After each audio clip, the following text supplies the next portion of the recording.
Every choice you have ever made, your career, your partner, what you had for breakfast, was decided before you made it. That's not a provocative opinion. That might just be a fact.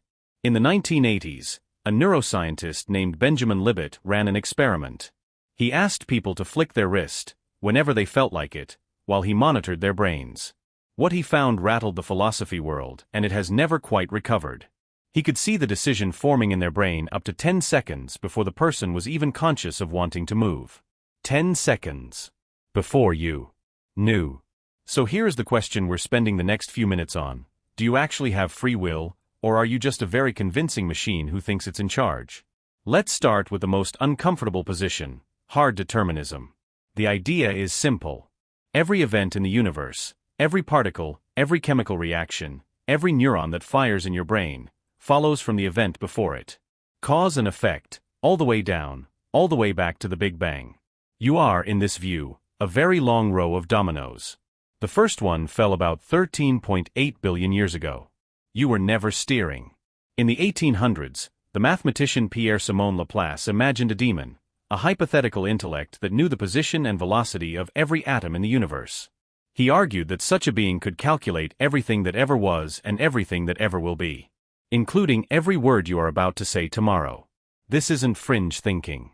In 2023, neuroscientist Robert Sapolsky published a book arguing, with hundreds of pages of biology, that not a single human behavior can be separated from the genes, hormones, and childhood experiences that produced it.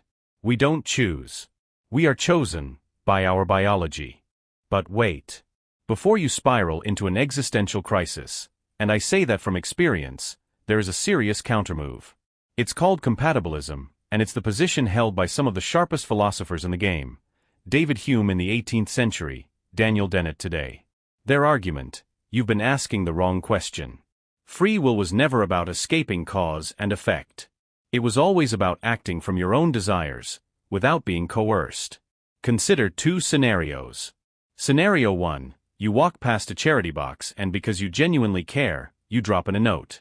Scenario 2, someone presses a gun to your back and tells you to donate. Both actions are caused by something. Both were, in some sense, inevitable. But only one of them was you. Only one reflects your values, your character, your identity. And surely, that difference matters. The compatibilist says, freedom isn't about being uncaused. Freedom is about being the right kind of cause. Now you might think this is all very interesting and completely irrelevant to your actual life. It isn't.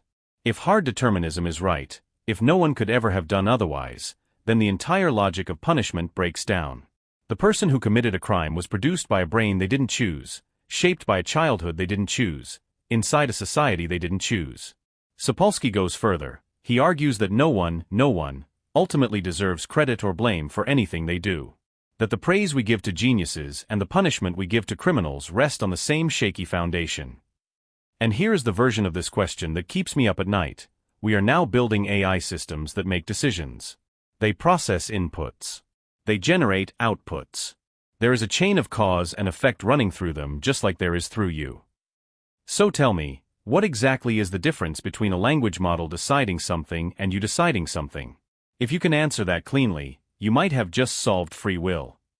Your answer to the free will question quietly shapes how you treat people every single day. Whether you extend compassion or contempt. Whether you think people can change. Whether you believe you can change. So here's where we land, which is not a landing at all.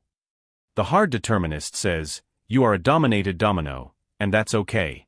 The compatibilist says, you can be caused and free, if your causes are your own. And the libertarian free will camp, the one that says you have genuine, uncaused agency, is fighting a very hard battle against neuroscience and physics. None of these positions is stupid. All of them have brilliant people defending them. This is one of those questions where thinking carefully doesn't get you to a neat answer. It just makes you appreciate how strange the question is. Here is your challenge before you close this tab. The next time you make a choice today, any choice, even a small one, pause for just a second and ask yourself, did I choose this, or did this choose me? Drop your answer in the comments. I mean it. I read them. Next week, we go one level deeper. Is the you doing the choosing even real? The self, consciousness, and why your sense of being a unified person might be the most elaborate illusion your brain has ever pulled off. See you then.